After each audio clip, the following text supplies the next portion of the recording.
gangsters? How about 10 minutes of random?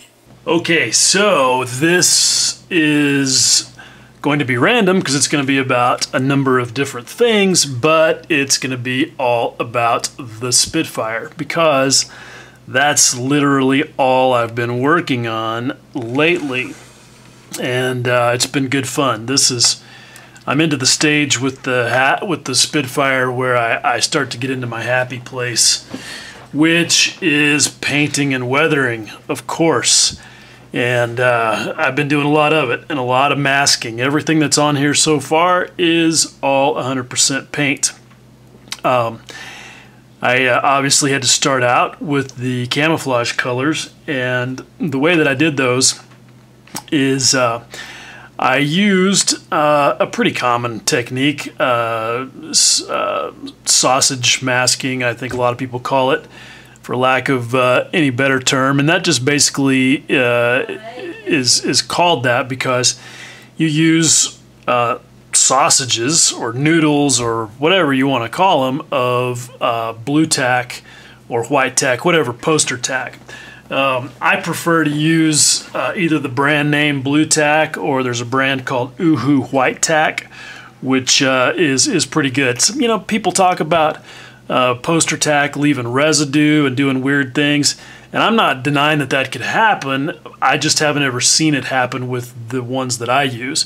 And I think it's like a lot of things where there's like an original recipe that's, you know, that you can kind of count on, and then there are sort of off brands that you have, you know, no idea what's in them, and they may or may not perform the way you want them to. But I have not had any kind of weird residue or issues using that stuff.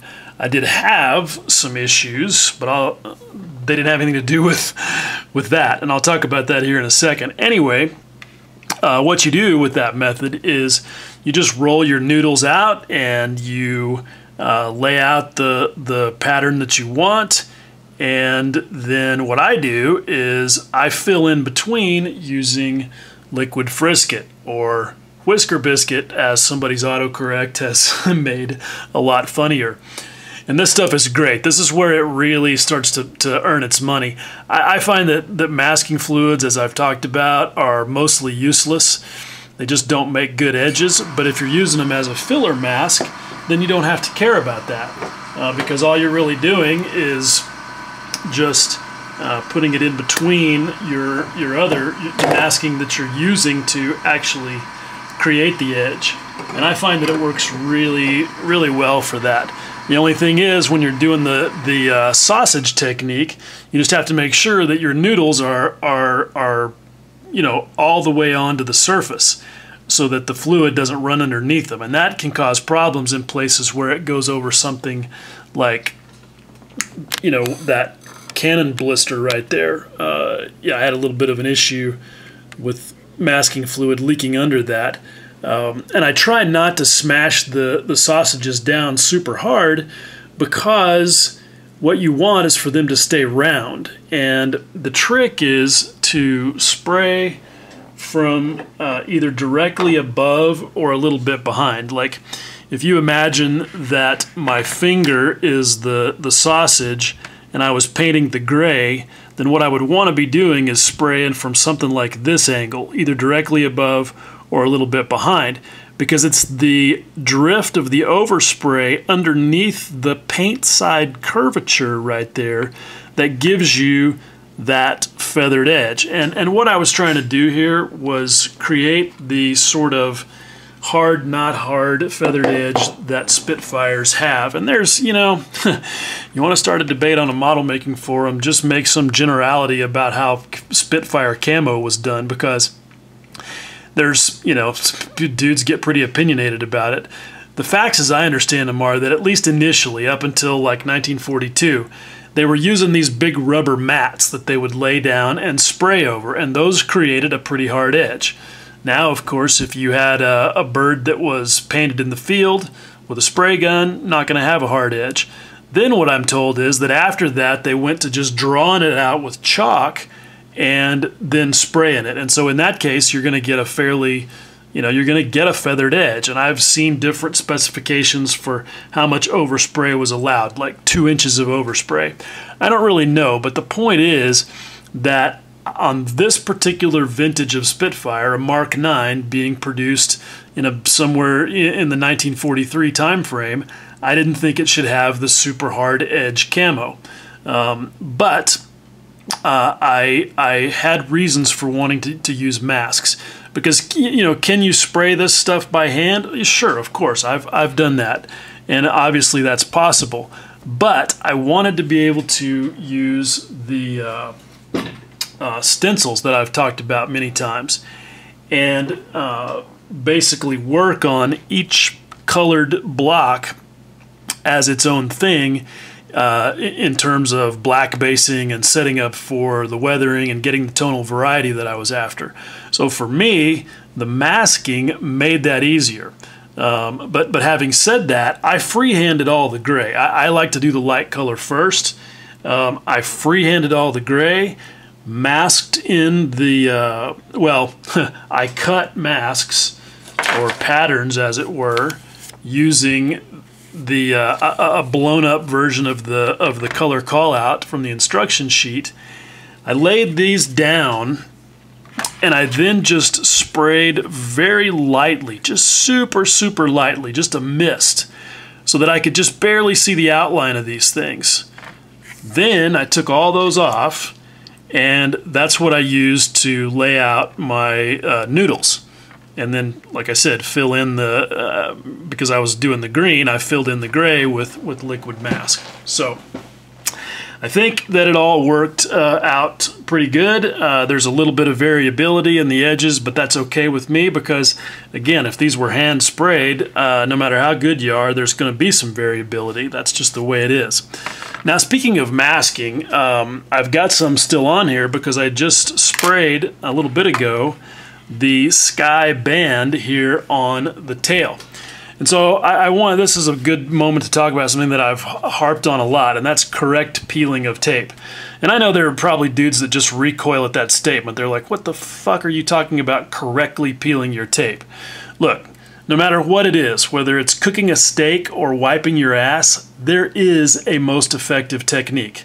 Okay, and how you measure that obviously depends on the situation, whether that's in, how few number of sheets of toilet paper you can use, or, how many people say awesome steak at your cookout. Whatever it is, there's a way to sort of gauge that. And for me, with peeling tape, the way that I measure the effectiveness is how often I don't have chunks of paint getting ripped off of the surface, because I see that dudes have these problems with masking tape where they are yanking chunks of paint off, and my first they're like, well, you get all these comments like, well, did you wash the model, did you wash your sprues, did you use primer, blah blah blah, and a lot of times it just happens. And there's nothing you can do about it, because the paints we use are relatively weak. But one thing's for sure, if you pull incorrectly, and by that I mean straight away from the surface, you are increasing your odds of yanking paint off.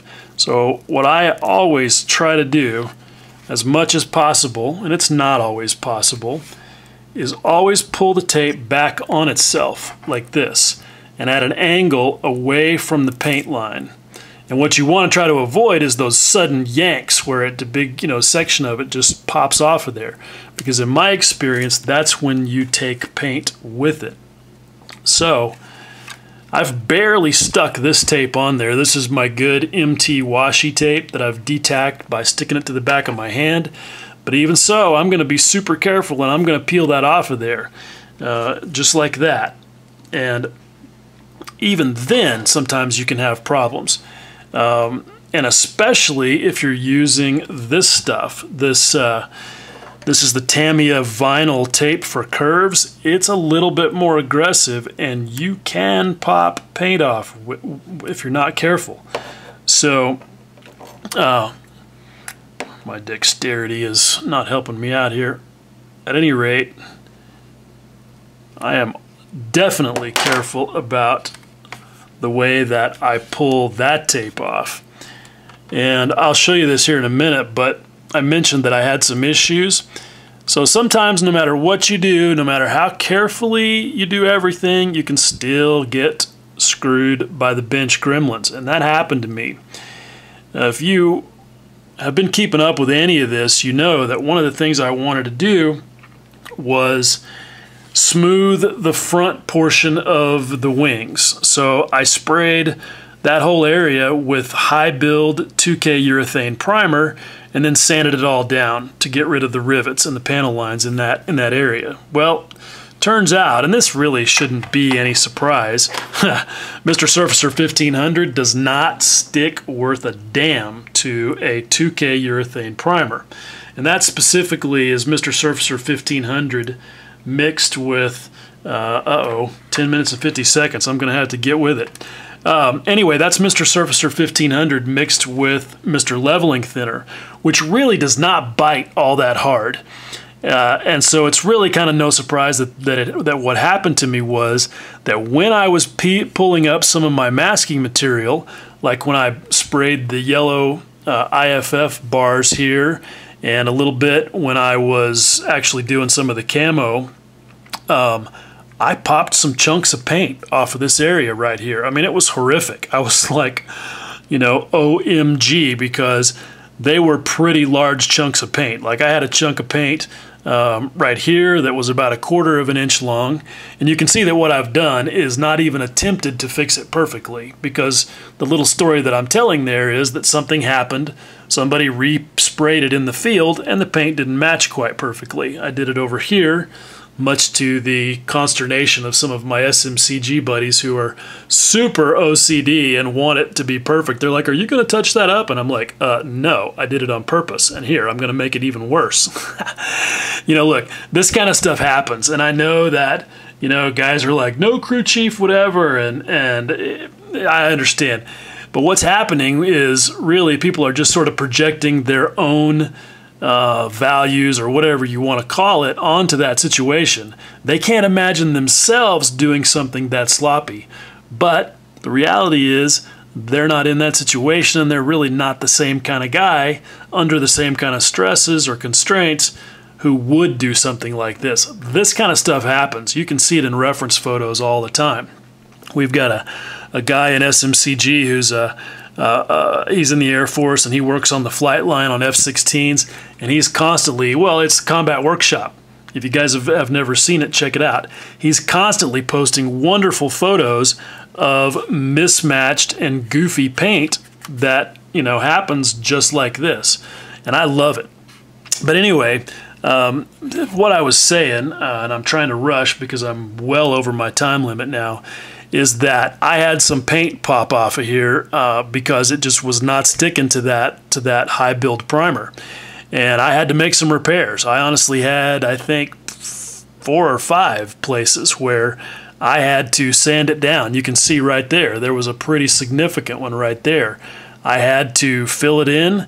And what I do with those is the challenge is hiding the edge of the rip, because it looks like these chips. And I'm not going to have time to talk about the chips. But it leaves a jagged edge, and you've got to fill that in and blend it. So what I do is I take my airbrush and I spray real precisely inside the area where the chunk has been taken out. And that's after sanding it down as much as possible, I should say. Anyway, I fill it in with paint as much as possible until I feel like it's built up enough, and then I come back and I just sand it down. And if I can't sand it flush, then I do that process again. And that, you know, that'll take care of it pretty much 100% of the time. It's not necessarily fun, but once you've done that a few times, you get used to it and you realize that it's not a thing. It's really nothing more than just a waste of your time. But anyway, back to masking. One last thing, because you might have been looking at this and thought, how in the hell did you spray that stripe without overspray there? And that may just be because you might not have been able to notice that I've got that liquid frisket in this area right here, because, you know, working around the horizontal stabilizers there, it's pretty difficult to get a piece of tape in that area. So you can see, look how stretchy that stuff is. That's why it doesn't make good edges, because when you pull that out from under the edge of a painted area, it's going to make that paint flake and chip, and it's going to totally destroy whatever sharp edge you were trying to make with it. And that's why this stuff is pretty much worthless for that situation, but wonderful in this type of situation. You can see how super stretchy that is. Anyhow, before I go and screw up the paint here, because I'm rushing, I'm going to sign off, because that is, damn, 15 minutes of random. Bye.